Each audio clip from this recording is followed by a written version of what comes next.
sekalian, di sesi terakhir ini Pak Indra akan menjelaskan tentang materi kita di hari ini, yaitu tentang mata kuliah fikih wakaf kontemporer. Tema kita di hari ini kita akan berbicara tentang rukun dan syarat wakaf. Jadi rukun dan syarat wakaf. Ya. Nah, hadirin sekalian rahmatullah. Jadi ini menjadi sangat penting sekali bahwa rukun dan syarat wakaf. Jadi ya harus terpenuhi rukunnya dan terpenuhi pula syaratnya. Hadirin sekalian rahmatullah. Nah, pertanyaan Pak Hendra sederhana, berapa sih rukun wakaf itu dan apakah sama setiap ulama fikih memahami bahwa rukun wakaf itu harus sama atau tidak? Nah, hadirin sekalian, kalau kita perhatikan bahwa rukun wakaf itu ada 4. Ya, jadi ada 4 rukun wakaf. Yang pertama apa, Dek? Adanya wakif. Ya. Nah, wakif ini adalah adanya orang berwakaf. Ya. Nggak mungkin juga kemudian bisa terpenuhi rukun wakaf, pelaksanaan wakaf kalau nggak ada wakif. Jadi wakifnya itu harus ada.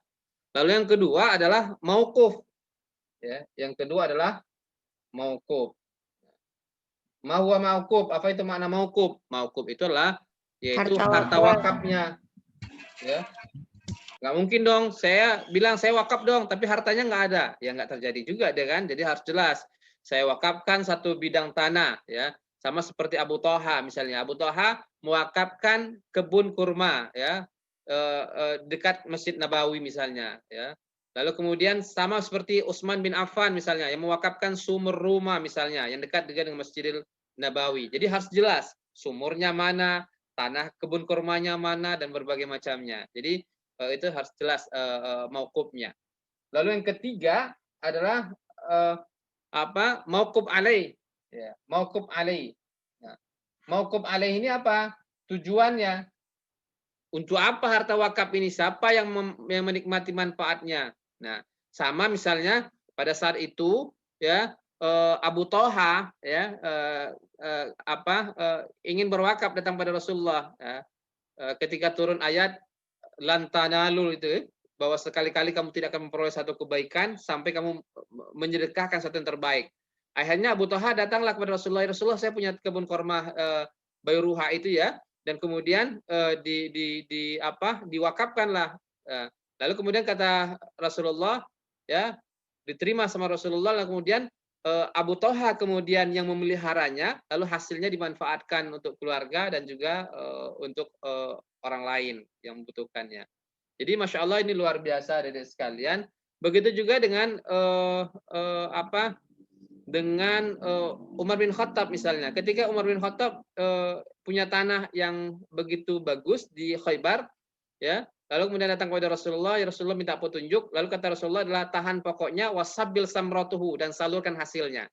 Lalu apa kemudian dilakukan oleh Umar? Umar kemudian mengelolanya, lalu kemudian memanfaatkan hasilnya itu untuk keluarganya dan kemudian diperuntukkan juga untuk orang miskin dan berbagai macamnya. Itu menjadi menarik, ya, bahwa wakaf itu boleh manfaatnya untuk umum yang dikenal dengan wakaf khairi, ya, ada juga yang kemudian kita kenal dengan wakaf ahli, wakaf untuk keluarga. Boleh nggak perpaduannya, Pendra? Boleh. Di Mesir dikenal dengan namanya wakaf mustarak, perpaduan antara wakaf keluarga dengan wakaf ahli. Nah, contoh apa misalnya Pak Hendra? Punya perusahaan, lalu hasil perusahaan itu misalnya kita katakan 50%-nya untuk keluarga saya, lalu kemudian 50% lagi adalah untuk umat. Boleh nggak? Boleh. Nah, jadi ini kira-kira terinspirasi dari konsep wakaf mustarak yang diterapkan oleh Umar dan berbagai macamnya. Lalu yang ketiga, ya, yang keempat, yaitu adalah sirat. Nah, sirat ini adalah pernyataan. Nah, pernyataan itu apa? Sekarang kita kenal misalnya seperti ikrar wakaf misalnya kan. Nah, jadi harus di sirat. Nah, ada deh sekalian rahmatullah.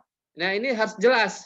Tapi para ulama, ini menjadi menarik bagi saya, jumhur ulama, ya, jumhur ulama, ya, jumhur ulama, siapa dia? Ya, Imam Syafi'i, ya, mazhab Syafi'i, lalu kemudian mazhab Maliki, ya, lalu kemudian mazhab Hambali, itu mengatakan bahwa rukun wakaf itu ada 4. Tapi Imam Abu Hanifah atau mazhab Hanafi itu cuma mengatakan rukun wakaf tidak 4, cuma 1. Nah, sirat. Artinya apa? Cukup dengan sirat maka sudah terlaksana wakaf itu. Jadi ini menjadi menarik juga ya. Jadi sirat ya betul juga ya kira-kira menurut mazhab Hanafi misalnya kan. Ya, saya wakafkan sebidang tanah bla bla bla bla dan berbagai macamnya. Nah, sudah terpenuhi semua kan? Eh, tapi kemudian kalau mazhab Syafi'i, Maliki dan Hambali atau jumhur yang dikenal dengan jumhur ulama, dia mengatakan harus keempat-empat ini harus ada kira-kira gitu.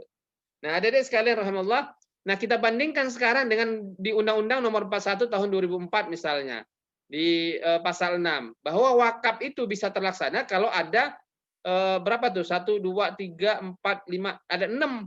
Nah, ya, berkembang menjadi 6. Nah, apa berkembang menjadi 6? Di situ ada wakif. Ya, harus ada nazirnya, ada benda harta benda wakaf, ikrar wakaf, peruntukan harta benda wakaf, jangka wakaf. Nah, berarti tetap ada ya, 4 ini tetap ada di undang-undang kita. Wakif ada, harta benda wakaf ada, mauquf ya kan? Lalu kemudian mauquf alih ada peruntukan ya. Lalu sigat ikrar wakaf. Yang enggak ada pada nazir. Nah, ini menjadi menarik. Selalu saya katakan, kenapa di rukun wakaf secara fikih tidak disebutkan nazir? Ada yang bisa jawab? Ada yang bisa jawab? Kenapa ini di rukun wakaf nggak ada Karena nazir? wakif Sedangkan di itu bisa sekali menjadi nazir. gimana, Hani? Karena wakif itu bisa sekaligus menjadi nazirnya, Pak. Iya, karena di masa dulu kita perhatikan ketika wakafnya Umar bin Khattab misalnya tanah di Khaybar, itu Umar yang ngelola, Umar yang wakif. Jadi orang-orang dulu mereka yang berwakaf, mereka yang mengelolanya. Abu Toha misalnya, wakaf kebun kurma misalnya, ya dia berwakaf, dia yang ngelola dan kemudian hasilnya dia nyalurkan dan berbagai macamnya. Ya, jadi ini menjadi menarik bahwa di masa lalu orang berwakaf dia ngelola. Nah, sekarang ya berbeda. Kita yang berwakaf, kemudian lembaga yang ngelolanya, ya. Kemudian lembaga pula yang menyalurkan hasilnya. Nah, ini tentu akan menjadi menarik dalam konteks masa lalu dan kini, dalam konteks fikih dan fikih klasik ya. Nah, ini kita anggaplah dalam konteks fikih ini menjadi menarik, terjadi sebuah pergeseran kira-kira di hari ini. Nah, yang kedua yang kita menarik juga kita perhatikan di sini tidak disebutkan jangka waktu.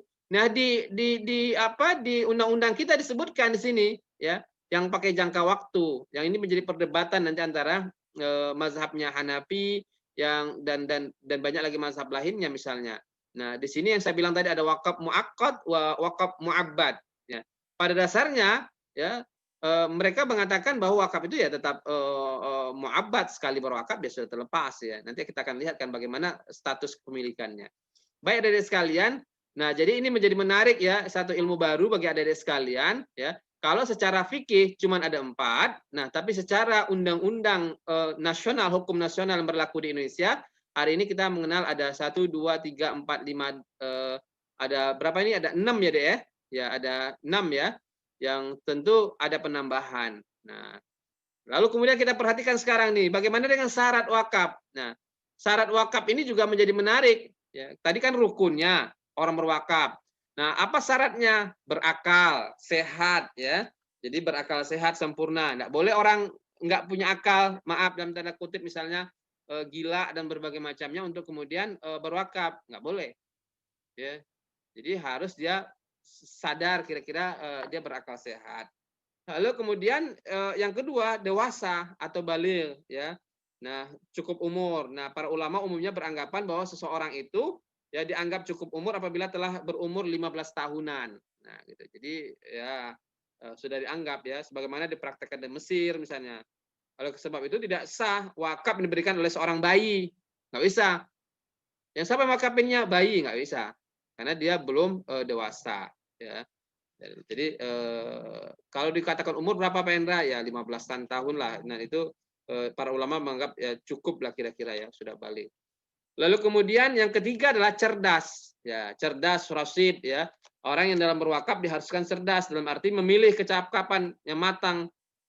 Ya jadi oleh karena itu tidak diperkenankan wakaf seorang yang bodoh atau lalai karena dianggap akalnya tidak sempurna, ya. Jadi harus cerdas. Lalu yang keempat adalah merdeka, pemilik sebenarnya, ya. Jadi ini menjadi menarik, orang berwakaf itu ya harus merdeka dan pemilik sebenarnya.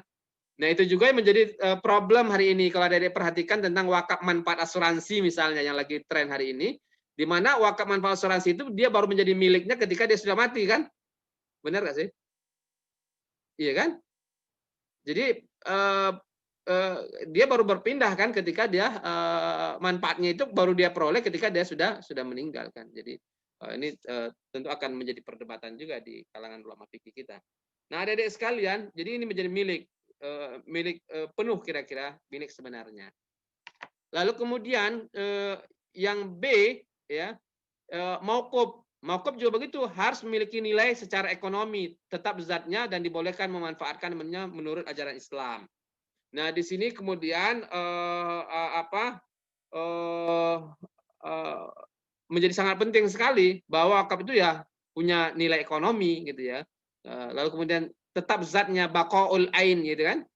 Dan dibolehkan memanfaatkannya meskipun nanti akan terjadi perbedaan pendapat di kalangan ulama-ulama kita tentang baqaul ain itu. Lalu kemudian harus jelas wujud dan batas-batasannya, jelas wujudnya. Wakaf, mana barangnya, mana bendanya, kira-kira gitu ya. Jadi batasannya apa kira-kira gitu.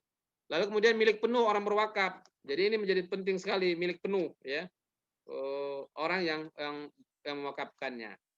Nah, lalu adik-adik sekalian, lalu terhadap mauquf ya, tujuan wakaf. Nah, Said Sabik misalnya mengatakan wakaf itu manfaat wakaf itu ada dua tujuan wakaf. Wakaf khairi umum ya, yang tidak dibatasi. Misalnya saya wakafin nih, nggak pakai batas-batas, pokoknya dimanfaatin untuk umum gitu. Ya, boleh siapa saja memanfaatkannya. Tapi ada juga wakaf zuri atau wakaf keluarga. Nah, ini dilakukan oleh di masa lalu banyak bisa kita perhatikan ya, seperti wakafnya Abu Toha tadi dan berbagai macamnya. Nah, itu biasanya terjadi di Mesir itu ada 3 deh, wakaf khairi, wakaf ahli ya namanya, lalu kemudian wakaf khairi, lalu kemudian wakaf mustarak. Nah, sekarang sudah dihilangkan wakaf ahlinya, wakaf keluarganya, tinggal kemudian menjadi wakaf khairi dan wakaf mustarak.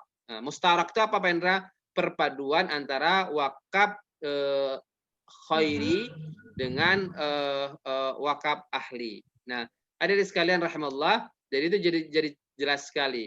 Nah, yang terakhir yaitu sigat ya. Sigat itu adalah pernyataan wakaf. Nah, ini menjadi penting sekali. Yang pertama harus mengandung pernyataan wakaf itu sifatnya kekal, ta'bid. Nah, sifatnya adalah kekal. Nah, jadi adik-adik sekalian menjadi sangat penting sekali bahwa sifat wakaf itu harus kekal. Tapi kan para ulama kan berbeda berbeda pendapat terhadap ini. Misalnya terutama untuk itu jumhur ulama menganggap tidak sah jika wakaf dibatasi waktunya atau hanya bersifat sementara. Nah, ini yang ada pertanyakan tadi misalnya. Jadi dia harus ta'bid, kekal. Lain halnya dengan mazhab Maliki yang tidak mensyaratkan keadaan untuk selamanya dalam wakaf. Lalu kemudian boleh hanya dalam waktu tertentu sehingga apabila habis masanya wakif bisa mewakafkan kembali hartanya kepada orang lain yang membutuhkannya. Nah, jadi dalam hal ini tentu para ulama akan berbeda. Nanti kita akan bahas lebih lanjut nanti insya Allah di tema-tema berikutnya. Lalu kemudian siqat itu ya harus mengandung lafaz tegas dan tunai. Ya, tidak boleh terkait dengan syarat tertentu atau masa yang akan datang ya. Sebab wakaf. Nah, tentu akan bertanya juga Adik, boleh enggak Pak Hendra wakaf itu cicil? Nah, kan menarik kan? Boleh enggak wakaf itu kredit kira-kira? Ya, dia harus tunai Adik-adik sekalian ya. Mengandung ketentuan tunai. Wakaf mengandung ketentuan pemindahan milik pada saat akad itu berlangsung. Nah, kecuali mazhab Maliki yang membolehkannya wakaf yang dikaitkan dengan syarat dan penangguhan realisasi pada masa yang telah ditetapkan oleh orang yang berwakaf. Jadi tetap terjadi juga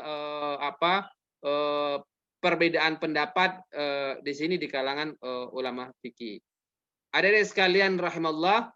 Lalu kemudian yang keempat adalah siqat itu adalah tidak boleh dibarengi dengan syarat yang membatalkan, seperti seorang yang mensyaratkan bahwa barang yang diwakafkan tetap menjadi miliknya atau mensyaratkan berbagai macamnya. Nah, atau mensyaratkan dari hasil wakaf itu untuk perbuatan maksiat. Jadi tidak boleh. Nah, adik-adik sekalian, saya pikir lebih lanjut nanti kita akan bahas apakah boleh wakifnya muslim, non muslim dan berbagai macamnya atau tidak. Nah, ini akan menjadi menarik. Apakah nazir itu harus muslim saja atau boleh non muslim dan berbagai macamnya. Nah, ini juga satu hal yang selalu menjadi perdebatan yang kemudian akan kita bahas di mata kuliah ini. Saya pikir itu adik-adik sekalian ya. Jadi sangat jelas sekali bahwa terjadi perkembangan di undang-undang kita dalam menetapkan unsur-unsur wakaf atau dalam istilah fikih dikenal dengan rukun dan syarat wakaf. Baik adik-adik sekalian, saya pikir itu dan satu hal yang unik bagi kita bahwa kita harus simpulkan bahwa jumhur ulama sepakat bahwa rukun wakaf itu ada 4, yaitu wakif, mauquf alaih dan sigat. Tapi ulama mazhab Hanafi mengatakan rukun wakaf itu cukup 1, yaitu sigat. Dengan adanya sigat maka sudah terpenuhi pelaksanaan wakaf. Nah, di undang-undang kita ternyata ditambah, ada 2 yang ditambah di situ. Yang pertama, apa ada yang tambah di situ? Nazir, ya. Yang di rukun tidak ada nazir, maka ditambah menjadi unsur wakaf di Indonesia itu adalah nazir. Yang kedua yang tidak ada apa, Dek? Di Jangka waktu. Di undang-undang kita ditambah ada pakai jangka waktu. Jadi ada pilihan bagi wakif, mau wakafnya mu'abbad yang selamanya atau dikenal dengan istilah permanen atau kemudian dengan istilah temporer. Saya sih lebih suka dengan wakaf temporer permanen, Dek, ya. Jadi bismillah sudah intikal, sudah berpindah menjadi milik Allah. Saya pikir itu. Baik, jika ada yang ingin ditanyakan silakan, kita akan teruskan diskusi ini.